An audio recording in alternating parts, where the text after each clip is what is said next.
A poor girl was asked to play the violin at school as a joke, but what happened next left the entire room in tears. 10-year-old Linda Stewart stood silently on the stage, clutching a borrowed violin as giggles echoed from the seats behind her. Her classmates fully expected her to embarrass herself, but Linda was about to leave them stunned in the most unexpected way. Sunlight poured gently through the thin curtains of their modest apartment on Maple Street, casting long shadows on the aged linoleum flooring. Linda, with her auburn hair neatly braided down her back, sat at the kitchen table, carefully folding up her lunch into a reused brown paper bag. Her mother, Carol Stewart, moved briskly through the small kitchen in her waitress uniform, the fabric soft and worn from years of washing. At 34, Carol wore the look of someone who carried the world on her shoulders, her tired eyes a testament to years of double shifts at the local diner, since Linda's father had walked out 3 years earlier, leaving behind nothing but debts and disappointment. "Don't forget your permission slip for the music program, sweetheart," Carol said gently, sliding a creased paper toward her daughter. "Mrs. Patterson says it's important that every student takes part." Linda looked at the slip with its bold black heading.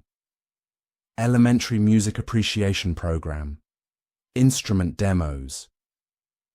A mix of nervousness and curiosity stirred inside her. She had always been drawn to music, humming along to tunes on their old radio, but she had never so much as touched a real instrument. "Mama, what if they ask me to play something?" Linda asked quietly, barely audible. "We don't have a piano, or anything." Carol crouched down beside her and tucked a stray hair back into the braid. "Baby girl," she whispered, "some of the most beautiful music in the world comes not from fancy instruments, but from the heart. You don't need lessons to feel something special inside. Just be yourself. That's all you ever need to be." The walk to Jefferson Elementary School took about 15 minutes. Linda passed by the homes in their tight-knit neighborhood, small houses close together, each one telling a different story of resilience. Mrs. Chen's tomato vines grew from old coffee tins. Mr. Rodriguez was already working on a neighbor's broken-down car before heading off to his job at the factory. These were hard-working people who shared what they had, no matter how little. It made Linda feel safe, even if life was never easy. As she approached the school building, she could hear the hum of excited voices. Her classmates gathered near the front doors, chattering eagerly about the day's music demonstration. Jefferson Elementary's music room was known to be a special place, filled with all sorts of fascinating instruments. Today, a guest was visiting, Mr. Harrison, the high school orchestra director. He was going to introduce them to instruments and encourage them to join the after-school program. Linda had overheard some students talk about their private music lessons, parents who drove them to weekly sessions at expensive studios. Clutching the straps of her backpack a little tighter, Linda felt a familiar sense of being out of place. Her mother had always reminded her that being poor didn't mean being less. But in a room full of kids with things she could only dream of, it was hard not to feel small. She walked past colourful bulletin boards filled with artwork and certificates. She wondered if one day her name might be there too. If maybe, just maybe, she could do something worth remembering. The bell rang, echoing through the hallways. Linda made her way to her usual seat in the back row of Mrs. Patterson's fourth grade class, pulled out her notebook, and settled in for what she thought would be just another ordinary day. Little did she know that everything was about to shift. Excitement buzzed through the classroom as Mrs. Patterson led the students toward the music room. Linda followed quietly, as always near the back of the line. Ahead of her, students chattered, eagerly. "My mum says I'm getting a flute for Christmas," Jessica Morrison announced, flipping her perfectly curled blonde hair over her shoulder. She even spoke to my piano teacher about starting flute lessons. Tommy Richards puffed out his chest. I've been playing violin for 2 years already, he said proudly. My dad says I've got natural talent. Linda walked silently behind them, her old sneakers making soft sounds on the shiny hallway floor. She had learned long ago that it was easier to listen than to speak up when the conversation was about things far beyond her reach. The music room was even more magical than she had imagined. Afternoon sun poured through high windows, shining on rows of instruments. A grand upright piano stood in one corner, its wood polished to a deep shine. Violins, flutes, and clarinets were displayed like priceless treasures. Mr. Harrison, a tall man with gentle eyes and grey streaks in his hair, greeted the children with warmth. "Good afternoon, future musicians," he said, his voice full of joy. "Today, you'll discover the wonderful world of orchestral instruments." The students settled into a semicircle on the carpet, eyes wide. Linda sat cross-legged at the back, doing her best to stay unnoticed while soaking in every detail. Mr. Harrison carefully picked up a violin and held it with respect. "Music is a universal language," he said. "It speaks to the soul. It doesn't care how much money your parents have, where you're from, or what language you speak." He placed the violin beneath his chin and drew the bow across the strings. A rich, haunting melody filled the room. Linda didn't recognize the song, but she felt something deep stir within her. She leaned forward, completely mesmerized. When the music stopped, the class erupted into applause. Linda clapped along, her heart racing. "Now," Mr. Harrison said, smiling, "who would like to try holding a violin?" Hands shot up all around. Jessica bounced in place, waving her hand. "Me! Me! I want to try!" Tommy stretched his arm so high he nearly lost his balance. "I already know how to do it. My teacher says I'm ahead of most kids my age." Mr. Harrison laughed and invited a few students to come forward. He showed each how to hold the instrument, how to place their fingers, how to pull the bow. Some kids produced comical squeaks. Others managed simple notes that drew polite applause. Linda stayed where she was, hands in her lap. She didn't dare raise her hand. What if she looked silly? What if she failed? But something inside her stirred. The violin. It didn't feel unfamiliar. It felt like something she had known forever. Her right hand mirrored Mr. Harrison's, movements unconsciously. Mrs. Patterson, noticing Linda's intense focus, leaned over and whispered to Mr. Harrison, "That quiet girl at the back, she hasn't taken her eyes off that violin. She's really into it."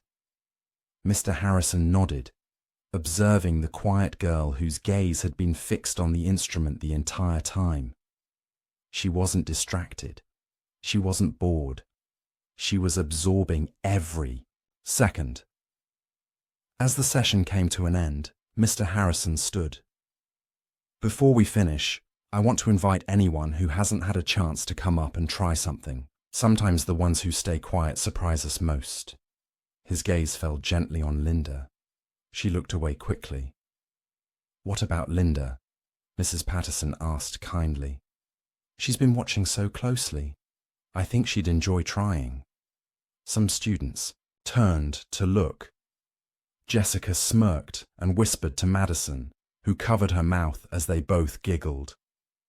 "Oh, please," Tommy said loud enough to be heard. "She doesn't even take lessons.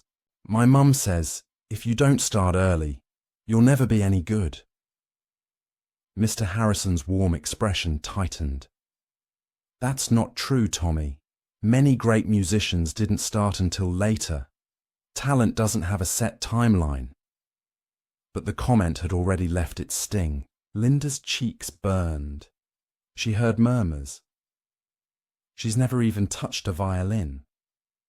This should be funny. Bet she can't even read music." Madison turned to Linda with a sugary smile that didn't reach her eyes. Oh, Linda should definitely give it a try. We could all learn something educational. Linda recognized the tone. It was the same one kids used when they wanted someone to fail so they could laugh. Mrs. Patterson stepped in. Only if you want to, Linda. No pressure. But something in Linda's expression shifted. The hurt was still there, but underneath it was a quiet spark, a strength her mother had passed down. She stood slowly. I'd like to try, she said, her voice steady. Mr. Harrison smiled. Wonderful. Come on up, Linda. As she walked forward, every eye was on her. Her plain jeans and simple shirt seemed to shine under the fluorescent lights, setting her apart from classmates in polished shoes and designer tops. Jessica whispered, "This is going to be rough." Tommy chuckled. "My teacher says it takes months to even hold it right. She'll sound like a dying squirrel." Mr. Harrison selected a small violin and handed it to her with care. "This one should fit you just fine." Linda accepted it with shaking hands. The polished wood felt natural, almost familiar, and for a moment, all the whispers disappeared. "Let's begin with how to hold it," Mr. Harrison began. But Linda was already adjusting it under her chin. Her fingers wrapped around the neck instinctively, bow hand poised, just as he had shown. Mr. Harrison paused. "Have you played before?" She shook her head without looking up. "No, sir, but I've been watching. It looks like this, right?" Her stance was nearly flawless, better than some students who had been taking lessons for a year. The class burst into whispers again. "Beginners. Luck," Jessica muttered. "Let's see her actually try to play," Tommy added smugly. Mr. Harrison handed Linda the bow. She held the bow in her hand, and even that, the way she gripped it, was perfect. No one had shown her how. Yet her fingers curved naturally. Her wrist was steady, her posture instinctive. "All right, Linda," Mr. Harrison said softly. "Let's just see if you can draw the bow across the strings. Don't worry about making music. Just try to make a sound." Behind her, the class fell silent. The air was thick with anticipation. Some of her classmates were rooting for her. Others were hoping she'd fail. The pressure felt like a heavy blanket wrapped around her shoulders. Jessica Morrison crossed her arms and whispered something to Madison. Tommy Richards leaned forward with a smirk. He'd been taking lessons for 2 years, and still struggled with bow control. There was no way, he thought, this quiet girl who probably didn't even know what sheet music was could make real music. Mrs. Patterson stood quietly in the back. Her hands were clasped together. She was silently cheering for Linda, the quiet girl who always sat in the last row and never raised her hand. She'd noticed Linda's focus earlier, how she'd absorbed every part of Mr. Harrison's demonstration, like a sponge soaking in water. Linda closed her eyes, and in the silence, she remembered the melody Mr. Harrison had played. She could still hear every note, soft, beautiful, and clear.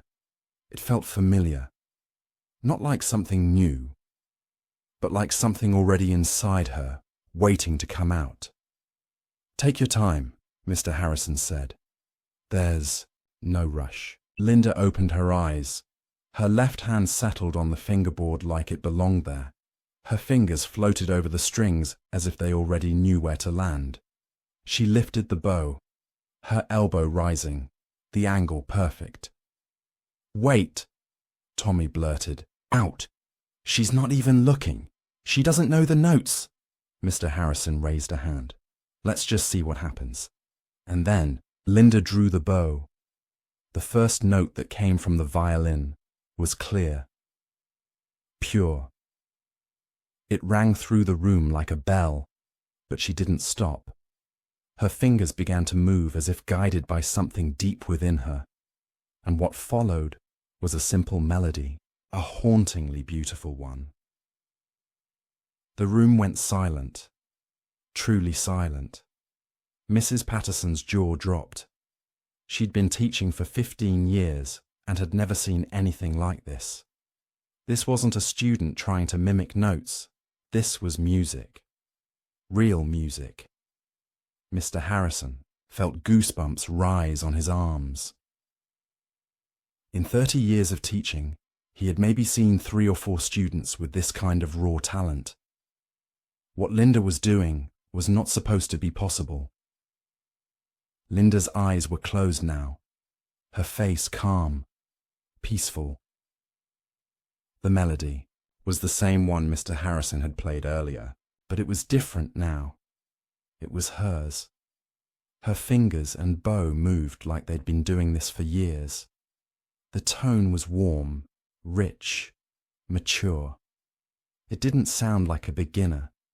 It sounded like someone telling a story with every note. Jessica's smug expression disappeared. Tommy's mouth hung open. Every student who'd been waiting to laugh now stared in awe. The melody rose and fell gently, like waves in the ocean. Each note flowed into the next. When the final note came, Linda held it for a moment and let it linger in the air like a quiet prayer. And then, silence. For a long moment, no one moved. No one breathed. And then, from the back of the room, clapping. Mrs. Patterson couldn't help herself. Tears shimmered in her eyes as she brought her hands together. One by one, the students joined in. Madison, who'd been ready to mock her, was now clapping with real excitement. Even Tommy Richards clapped, though he looked like he still couldn't believe what he had just witnessed. Mr. Harrison stood frozen. His years of experiences swept away in that one moment. "My goodness," he whispered, his voice thick with emotion. "Linda, that was absolutely remarkable." Linda opened her eyes slowly. She blinked, as if waking from a dream. She looked around, confused by the clapping. She had been so lost in the music that she had forgotten everything else. Did I do okay?" she asked softly, lowering the violin. Mrs. Patterson wiped her eyes. "Okay?" she said, laughing through her tears. "Oh, sweetheart, that was magnificent." The applause grew louder. Jessica was on her feet, clapping harder than ever.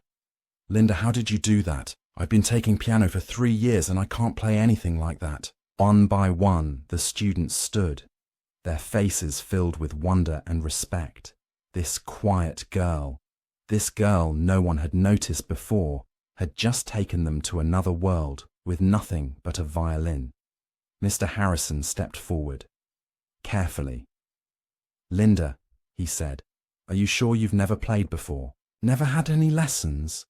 Linda shook her head, still holding the violin like it was something sacred.